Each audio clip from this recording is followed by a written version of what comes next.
It's always a lot of fun as you go through a year and you meet people, and some of the people you meet are so incredibly interesting. And I just can't see how anybody can get bored with life, because to me there's always something to do. Maybe I'm an ignoramus, but you already know that. You've been watching this program. But our guest certainly isn't. Journalist and producer Peter Bright, a long career in broadcasting and journalism and production. And Peter was there when it was happening, and he's here today, and I'm just so pleased to speak with him. We're going to talk about a number of different things. Peter, it's great to have you. How are you today? I'm awake and moving very well, thank you. I know any day above ground is a good day, and Peter is a fellow CBS alumni, long career in broadcasting and journalism. I like to sort of make our viewers familiar with you. You had started in broadcasting and journalism as a high school student. Is this something that you always wanted to do? Absolutely. It was in my blood from day one. I grew up in Cincinnati, which was one of the, among several other cities around the country, was one of the major hubs of broadcasting starts back in the early 20s, and continued into early television, and was pioneering in color television long before most of the nation had gone color. Cincinnati had color. Just a lot of people there, starting with Pal Crosby, who really kind of innovated some of the breakthroughs in radio. I mean, WLW 700 was 500,000 watts of broadcast power for 5 years in the late 30s, and being heard live around the world. And it was unheard of, and this was the kind of thinking that was going on there, and it was always stimulating to me. And that's incredibly fascinating to me, how you were gripped at such an early age. Now, one of the things that we did discuss when we were speaking prior to the interview several weeks back was, as a very young reporter, you were assigned to cover the riots and civil unrest in Cincinnati, and how much that gripped you. And I know when I turned on my television today, I was watching similar, maybe not exactly similar, instances, fast forwarded 45, 46 years into the future. And first of all, I'd like for you to comment on the feelings that you had back then covering that as a young man, and what you might see with the similarities with the protests today. Well, my background was that I had gone to a large high school that was very multiracial, a good school with a lot of creative activities going on, and we all got along quite well. I didn't see people of different races as people of different races. I saw them as people that I was interested in and did things with. And I'm 19 years old, 20 years old, working on a radio station outside of Cincinnati and going to college. And racial unrest hit Cincinnati the summer of 1967. And I volunteered with the station to go down and join another radio station in Cincinnati with their news crew and go around and try to cover what was happening. With my emphasis not being on the hard news of the unrest, but more what was going on with the people on both sides of the issue, and how this whole mess was affecting us at the time. And that's, it's amazing when I'll shake my head and I'll say, for every advance, it seems like we've taken 3 steps backward. And from there, and just studying your background, it's out of the frying pan and into the fire. You find yourself in the Army, and can you tell us about that? Well, I wasn't planning on going into the Army, but in 1967, of course, the draft was in place, and the Vietnam War buildup was well underway, and I was out of college for a quarter, and of course the minute you were out of college, you were on the A1 draftable list and pulled in for a physical, and if you passed your physical, that day, literally, you left for the Army or whatever armed forces service they wanted to put you in if you weren't going to volunteer and say, I want to go to the Marines, and give them 4 years. So, Yeah, it was quite a thing to wind up in Fort Benning, Georgia, in the middle of October 1967, in preparation to eventually winding up some many months later in Vietnam. And there was, and we had talked about this, which personally just touched my heart as I found it amazing. You were actually doing, was it weekly reports from Vietnam, and you were journaling and you were keeping your papers dry as you were doing it, and then you were taking these items in for broadcast? Well, it's a little simplification of it, but I understand where you're coming from with it. I was in the infantry in Vietnam, and before I got to Vietnam, I'd already had a radio career. Small as it was, but it was a radio career and a connection with a radio station in suburban Cincinnati.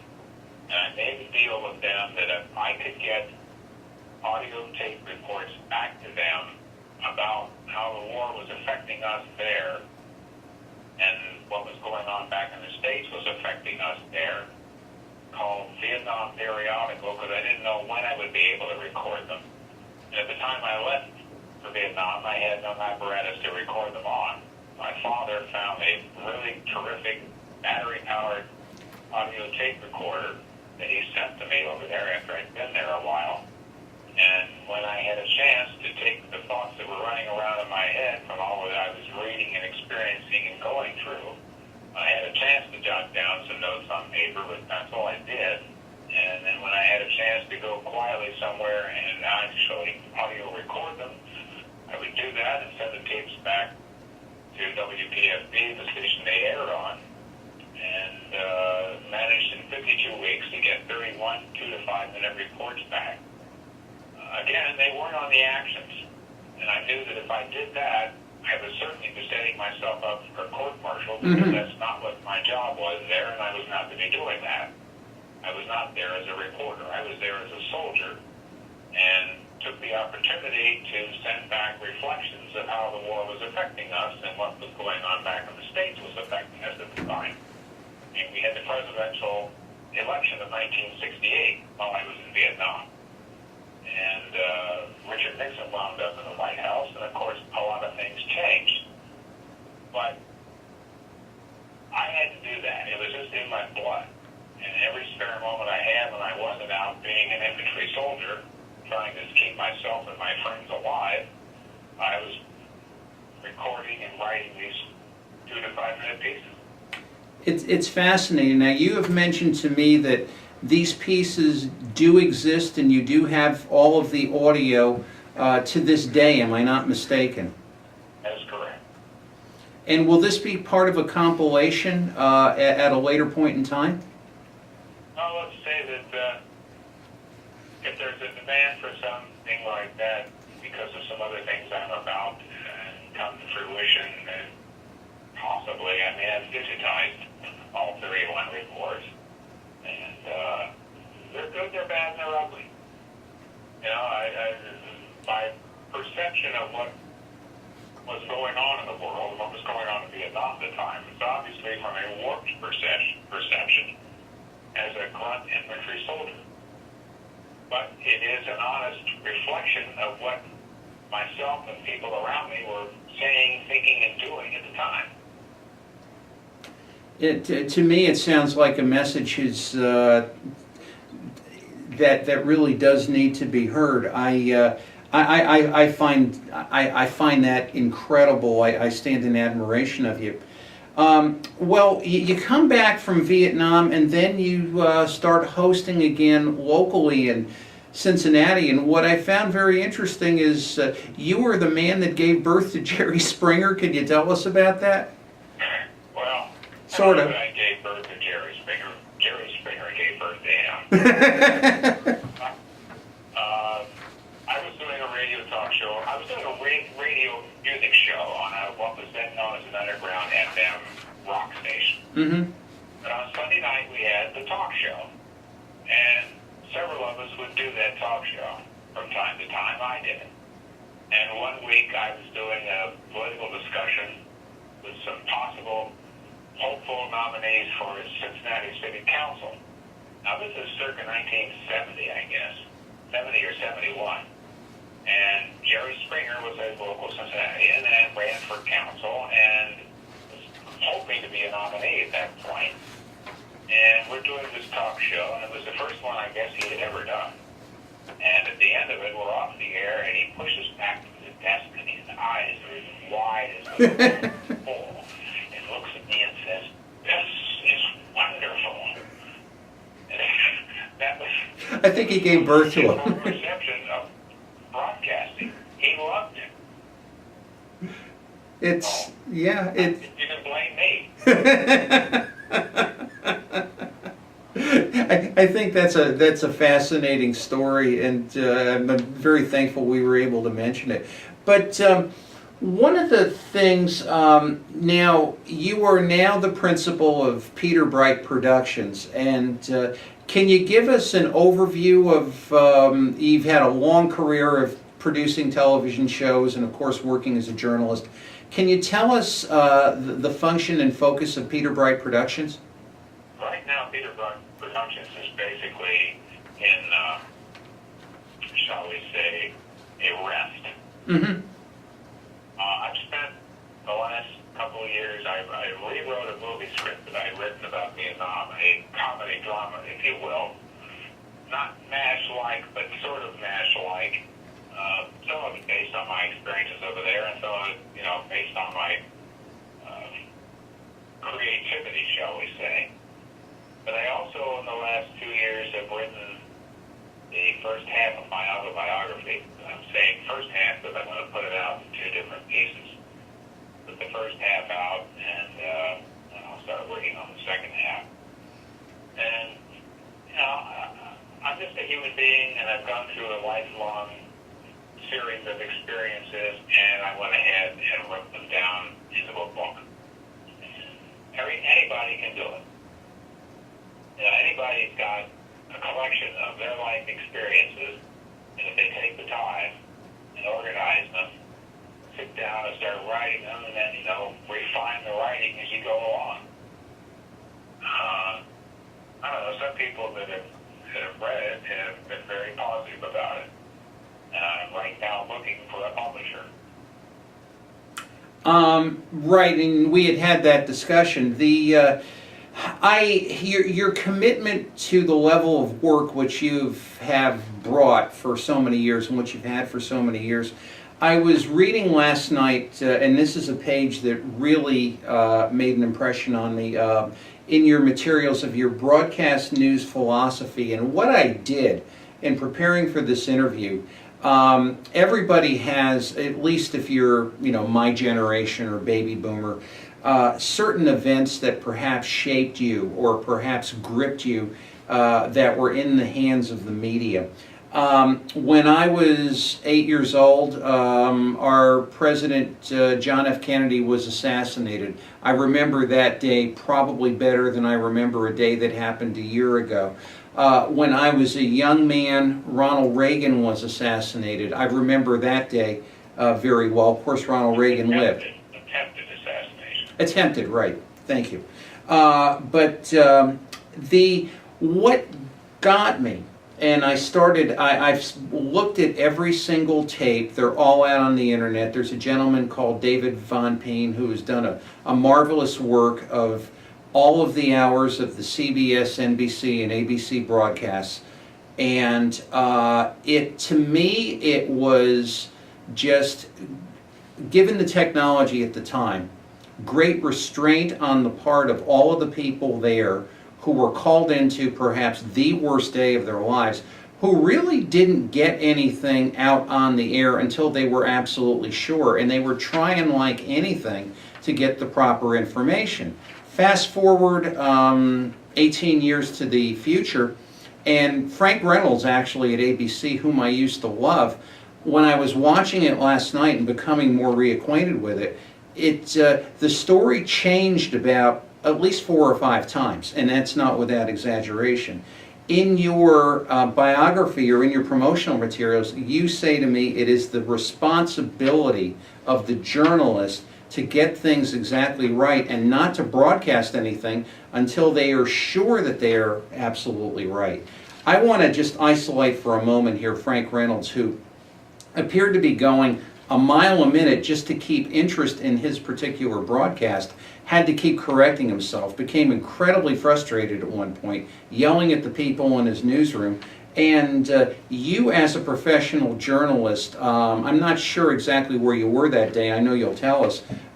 What might your impressions of all of that have been, and what might you have done differently if given the chance to be on the air with the JFK assassination or with Reagan? Now you put me up against the wall. Take it whatever way you like. I was 17 years old when Kennedy was assassinated. And I was glued to, Huntley Brinkley was the biggest television news group at that point. Cronkite was there, solid, but Huntley Brinkley had been on the air since 56, after the presidential campaign event, that's when they got put together and stayed together. And the NBC News organization was far better than anybody else around at the time. Had a great collection of broadcasters and journalists. And I'm not taking away from ABC or CBS. I'm just saying that NBC was probably the kingpin at that point. I spent the entire weekend in front of the television because they stayed on the air 24 hours a day. And the responsibility to try to keep up with that story and tell it as best they could responsibly. Yeah, there were times when there were things said that were incorrect, but that's the nature of breaking news stories. Today, breaking news has just become a fallacy for the most part, because we have these idiots that don't have a clue what communicating is for journalists. And I see it in local news, I see it on the networks, not all the time. There are some great journalists around today, but I am amazed at the people that are getting on the air and haven't got a clue of what telling a story from A to Z is, and getting the who, the what, the where, the why, the how, in some kind of consumable order of events. It's important. The instant communication capabilities now worldwide with the internet, there's all kinds of misinformation running around, and people think it's real. And 90% of the time these days, apparently, it isn't. And that's very upsetting, because you can lead a whole group of people, hundreds of thousands to millions, down the wrong aisle, and we're in trouble when that happens. Yeah, certainly. To me, when I watch those old broadcasts of the Kennedy assassination, you point out the NBC people who really, you're right. I mean, they had the best coordination and they were doing the best filtering, but the professionalism of the people involved that day, really all the networks, to me, is staggering. I mean, they had no technology. They're talking on hardwired phones. And they're showing great restraint, and that's the part of what happened way back when that we just don't see today. Just that restraint and that dignity of wanting to get it right. Yeah, I agree. But not to get away from other things that so many things that you've been involved with. I was so fascinated with your television production list. I'll just read several of the shows. Maude, Mary Hartman, Concert for Live Aid, The Jacksons, that's incredible. Two people I want to discuss with you. Being with the Jacksons, what were your impressions of the family, of Michael, how things were? Could you see things that might have concerned you at that point that sadly bore themselves out in later years? They're a very closely knit family. They are dedicated to each other. By the time I worked with them in 1976 and 1977, they'd had their career as the Jackson Five, of course, with Ed Sullivan appearances and tours forever, records forever. Had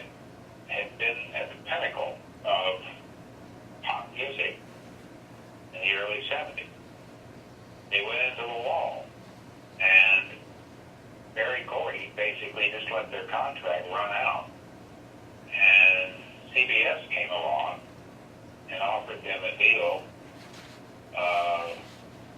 I won't go into the particulars of what I know of that deal, but it was lucrative to say the least, plus a television series and a record deal. And suddenly, brother Jermaine Jackson is out of the picture with the CBS deal because he had just signed a deal with Motown because he was now married to Berry Gordy's daughter, Berry Gordy being the head of Motown Records. Correct. So when we did the Jackson series for CBS in 76 and 77, Jermaine was not there. And there was a lot of unhappiness within the family about all that. I don't think that there was any anger about it. I think it was just unhappiness about it. But we did the series. They brought in the sisters, Reba and Latoya. And Jan was just a little girl at the time. But Randy and Tito and Marlon and Michael were doing incredible work. And it was an incredible series of experiences because I was involved in all the musical pre-records and all the editing and all the shooting of the series. And got to know these guys really, really well. And I have a great deal of respect for them. And as for what wound up happening to Michael, it's crushing inside my own being about it. He should be alive today and performing and living his life. Unfortunately, he's not. You're right, and it's an awful story. In our remaining moments, I wanted to ask you about That's Incredible. Did you have any interactions with Fran Tarkenton? Oh, sure. Yeah, I worked on that show. I was not a producer on that show. I was a stage manager on that show. Mm-hmm. How many years ago was that? Oh, I'd say 30. 30, at least 30, maybe 34. Yeah. I don't know for sure. It was around 79, 80, 81, somewhere in there we did that series. And Fran Tarkenton was great to work with, as was John Davidson, as was Kathy Lee Crosby. Yeah, Fran was always a likable sort, and he was fun to watch on the football field. And I'm very happy to see you say that because I've always had a lot of affection and respect for Fran. But believe it or not, we're winding down to the home stretch. Where can our friends and fans follow you, Peter, and keep track of you? And as you go into 2015, tell us what you'll be doing, and of course, do let us know from time to time so we can continually have you and continue this dialogue. But if you can fill us in, I'd appreciate it. Well, 2015 right now is a mystery to me. Right now my emphasis is to get my book published, and I'm in conversations with some folks around the country about hopefully some enterprises I'll get involved with in production. Like I said, my company right now is essentially dormant, but that's the way that freelance level television production is. You are dormant for a while, and then suddenly the phone rings and you're busy for a long time. Maybe what you're busy at spawns other things. I basically unwittingly wound up being not very active the last couple of years on production, and so I turned myself to my writing. And hopefully my writing will spawn more production. I do voice work, and that helps too, but retire, I will never retire.